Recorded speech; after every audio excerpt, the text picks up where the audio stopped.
एक 10 मिनिट पुढे वाढून सेवा समाप्त करणार. जगामध्ये धन्य बाप कसा ओळखावा, कोणत्या बापाचं जीवन सफल झालं, छोटस उदाहरण आहे. चर्म रंगू लागे रोहिदास संगे, कबीराचे मागे शेले विल. संत कबीर महाराज शेले विणताय आणि ते विणलेले शेले रामाचं भजन करताय. अशी ज्यांची उंच भक्ती. कबीरजी सारखं राम राम राम राम भजन करतात. ऐका, कबीरजींचा मुलगा आहे, नाव त्याचं कमाल महाराज. कबीरजींच्याकडे काशी नगरीमध्ये, कबीरजी काशीत राहतात, काशी नगरीमध्ये संतांची झुंड आली आणि ते कबीरजींच्या संबंधानं कबीरजींच्या घरी थांबले. पण संतांना आपल्या घरी संत आले ना, त्यांचा आदर सत्कार करावा, त्यांना खाऊ घालावं, त्यांची सेवा करावी, त्यांना इच्छा भोजन द्यावं.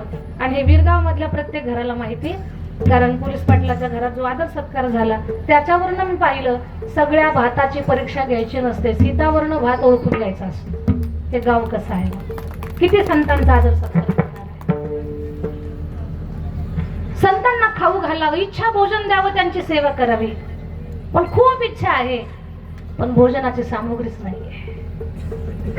पत्नीनं पाहिलं, घरात सगळे डबे रिकामे आहेत, डाळ नाही, तेल नाही, मीठ नाही, मिरची नाही, गूळ नाही, काहीच नाहीये, गहू नाहीये, ओसनवारी कोणीच देणार नाही, कारण पहिलं उसनं वेळेवर गेलेलं नाही वापस. कबीरजी म्हटले, चोरून आणतो. मुलगा उभा राहिला, बाबा तुम्हाला फक्त भजन करता येतं, चोरी जमत नाही. आणि ज्याला जे जमतं त्यानं तेच करावं, जे जमत नाही त्या भानगडीतच पडू नये. एक चोर चोरी करायला गेला अशा घरात ज्या घरात दरवाजाच नाही, काही गरज आहे का चोरी करायची? चोरीचा सुद्धा अभ्यास लागतो. घरात चोरी करायला गेला, त्या घरात लाईट नाही, गेला नाही का, छोट्या पोराच्या अंगावर पाय पडला, लिकरू ओरडायला लागला, आई आपल्या घरात कोणीतरी शिरलो. बाईनं पाय पकडला चोराचा, चोर पालथा पाडला, ती त्याच्या पाठीवर बसली. ती 3.5 क्विंटल होती. बाई म्हणते, पप्या पटकन उठ, पोलिसांना घेऊन ये. पप्या म्हटलं, आई रात अंधाड्या असल्यामुळे मला चप्पलच दिसना, ते भिंतीलाच जाऊन धडकायचं. माय म्हटली, पप्या अरे पटकन जा. आई चप्पल सापडेना. चोर म्हटला, पप्या माझ्या पायातले घेऊन जा, पण पटकन जा, तुला उशीर झाला तर इथंच माझं भरीत होईल. चोरीचा सुद्धा अभ्यास लागतो विरगाव. ते कुणाचंही काम नाही, अरे हपचं तर कामच नाही, कुणाचं काम नाही ते, त्यातला अभ्यास लागतो त्या गोष्टीचा. बाबा उभं आयुष्य भजन केलंय तुम्ही, चोरी नाही जमणार तुम्हाला. बाळा संतांना जीव घालायचाय. मी येतो बाबा. न सांगता बापाला खिशात सुरी घेतली स्वतःच्या, कमाल निघाले. मध्यरात्रीला वाण्याचं दुकान फोडलं. लागतंय तेवढंच डाळ, गुळ, तेल, मीठ, मिरची, गहू, रवा लागतंय तेवढंच घेतलं. ते बनवल्यावर काही शिल्लक राहिलं, 4 घास आपण खाऊ ही आशा सुद्धा नाही. सगळं बापाच्या हातात बाहेर दिलं. बाबा वाणी झोपलेला आहे, आपण गेलो खराखुरा चोर शिरला ना तर बिचाराचं दुकान लुटतील, वाण्याला जागा करून येतो. असला चोर पाहिला का तुम्ही कुठे? की दुकान फोडल्यानंतर आपल्यानंतर कोणीतरी दुकानात जाईल आणि लूटमार करेल. आपण वाण्याला जागा करू, दुकानदाराला जागा करू, असा चोर जगावर अजून तयार झालेला नाहीये जगाच्या पाठीला. उठवलं, वाणी दादा आम्ही तुमच्या दुकानातून लागतंय तेवढं डाळ, गुळ, मीठ, मिरची घेतलंय, पैसे आल्यावर नक्की देऊ बरं. फक्त आता आम्ही तुम्हाला न सांगता घेऊन जातोय, कारण आमच्याकडे एकही पर्याय नाहीये. चोर चोर म्हणून वाणी पाठीमागे लागला. कमाल पुढे पळता. भिंत फोडली होती, मस्तकाने हात पलीकडे निघाले, पाय वाण्याच्या हाताला लागले. बाबा ओढा मला. कबीरजी हात ओढताय, वाणी पाठीमागे पाय ओढतोय. कधीतरी अन्नाविना उपासमार झालेली, म्हणून शरीर कृश झालेलं, भजन करण्याच्या छंदामध्ये अन्न विसरलेले, शरीर कृश झालेले कबीरजी ताकद कमी पडायला लागली. 4 टाइम खाऊन वाण्याची तंदुरुस्त तब्येत होती, ते ताकदीनं मागं ओढायचं. कबीरजी बाहेर ओढायचा प्रयत्न करायचे, पण लेकराच्या पोटाला खाचा पडू लागल्या. एक मागे ओढतोय, एक पुढे ओढताय. भिंतीचे कपर पोटात लागत होते, रक्ताची धार उडाली होती, आरती भिंत रक्ताने लालबुंद झालेली होती. बापाला दिसत होतं, सुचत नव्हतं बापाला काय करू.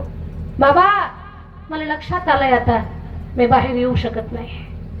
पण बाबा वाण्यानं पाय धरले तिथपर्यंत ठीक आहे, वाण्यानं पाय सोडून जर गावात ओरडायला चालू केलं ना तर बाबा संत आपल्या घरचं जेवणार नाही. काय लेकरू आहे बाबा, काहीच वाटू देऊ नका, मनात संकोच धरू नका. संतांना जीव घालायचंय हे तुमचं ध्येय पूर्तीसाठी मी एक प्रयत्न करतोय. मी एक सांगतोय बाबा, माझं मस्तक कापून घेऊन जा बाबा. धड याच्या हाती लागू द्या. धडावरनं माणसाची परीक्षा नाही, मस्तकावरनं असते बाबा. मस्तक घेऊन जा. संतांना जीव घाला, तर वेळ घालवू नका. आपली ताकद कमी पडते हे लक्षात आलंय बाबा. लेकरू पिऊन गटारात पडलं किंवा बापाचं नाही ऐकलं तरी त्या बापाला लेकराला चापट सुद्धा मारावी वाटत नाही. पण जे लेकरू बापाच्या सोबत बसून भजन करतंय, हरे राम हरे कृष्णा हरे राम हरे कृष्णा, असं भजन करणारा लेकरू, त्या लेकराचं मस्तक बापाला कापावंसं वाटेल काय? लेकरानं चारकन मस्तक आपलं मस्तक बापाच्या हाती दिलं. बाबा जा. बाबा गेले. धड वाण्याच्या हाती लागलं. वाण्याच्या सुद्धा डोळ्याला अश्रू आले. कोण निर्णय चोर आहे हा? आपल्या सहकार्याचं मस्तक कापतोय. दुसऱ्या दिवशी धड वेशीला टांगलंय. स्वयंपाक घरात शिंक्यावरती मस्तक ठेवलं. टिप टिप टिप रक्ताचा थारोळा साचला होता आणि माई त्या रक्ताकडे पाहून स्वयंपाक करत होते. जगातला कुठला आईला हे जमेल? आपल्या लेकराचं तुटलेलं मस्तक, मस्तकाचं दान दिलं, मग शिदा घरात आणून संतांना जीव घातलाय. एवढी परीक्षा, ही भयान परीक्षा आहे भक्तांची. स्वयंपाक केला त्या माऊलीनं, चेहऱ्यावरचा तिळा एवढा सुद्धा भाव बदलू दिला नाही. आणि मग संतांना जीव घालून नम्र भावानं सन्मानपूर्वक काशीच्या बाहेर पाठवत आहे. संत आपल्या घराला आले ना तर किमान त्यांच्या गाडीपर्यंत चालत जा. चौकटीत उभा राहूनच बाय बाय करायचं नाही, त्यांच्या गाडीपर्यंत जायचं. तो आदर भाव अंतकरणात असावा. ते संत गावच्या वेशीपर्यंत त्यांना पाठवण्यासाठी, संतांना पाठवण्यासाठी कबीरजी त्यांची पत्नी निघाले. पण वेशीमध्ये भली मोठी लोकांची गर्दी. धड टांगलेलं, कुणाचं आहे धड, कुणाचं? एकच चर्चा, एकच गोंधळ. कोण निर्दयी माणूस आहे? ते धड पाहिला. कबीरजीच्या त्यांच्या पत्नीच्या डोळ्याला आसू लागले. संत तर निघाले होते, पण त्या लेकराच्या रक्तात एवढे संस्कार होते. जेव्हा संत निघाले तिथून बाजूला, तर त्या धडानं हात जोडले. जेव्हा धडानं हात जोडले, संतांनी सांगितलं चोराचं नाही, हे वारकऱ्याचं शरीर आहे, खाली घ्या, खाली घ्या. हे शरीर चोरी करू शकत नाही. जे काही केलं असेल तर धर्मासाठी केलंय. उतरवा खाली. लोक आश्चर्यचकित झाली, लोक घाबरली. अरे हा प्रकार काय आहे? संतांनी विचारलं कुणाचं शरीर आहे? माय बापाचा. अगदी बांध फुटला आणि हंबरडा फोडून दोघं रडायला लागले. कळालं कमालाचं शरीर आहे. शिंक्यावरचं मस्तक आणलं, बसवलं. लेकरू जिवंत झालं. ज्या संताने बाळ जिवंत केलं त्या संताचं नाव आहे माऊली ज्ञानेश्वर महाराज. भक्ते बाबांच्या ब्रह्मचित्तला मुक्ताबाई या ग्रंथामध्ये प्रसंग आलेला आहे.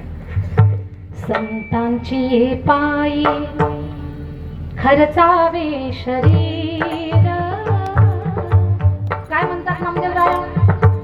नामाने त्यांचा जन्म सफल झाला, वंश उद्धरीला कबीरा. संतांची पायी खर्चावे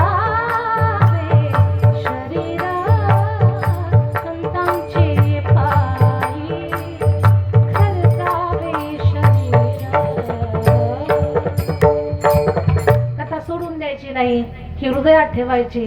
आणि या कथेतून रोज नवीन एक अंग जीवनाचं शिकत जायचं आपल्याला, की जेणेकरणानं हे जीवन परमार्थाच्या अंगाशी जोडल्या जाईल, भगवत भक्तीशी जोडल्या जाईल आणि भगवत उपासनेला जोडून जोडून जोडून या जीवनाचं सोनं होईल.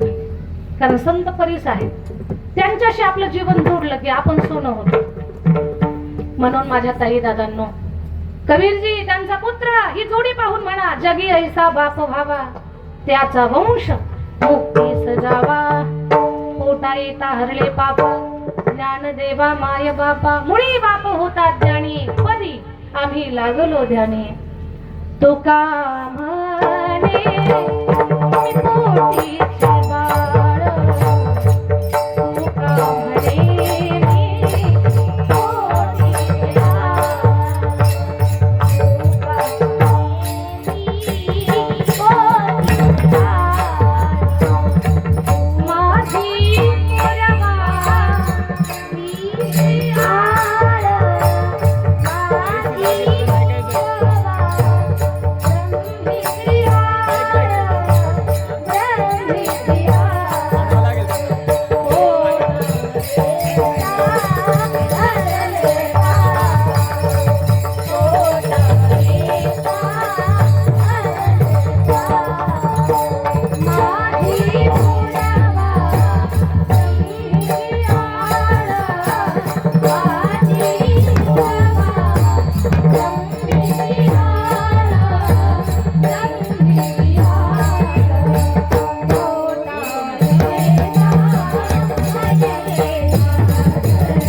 ग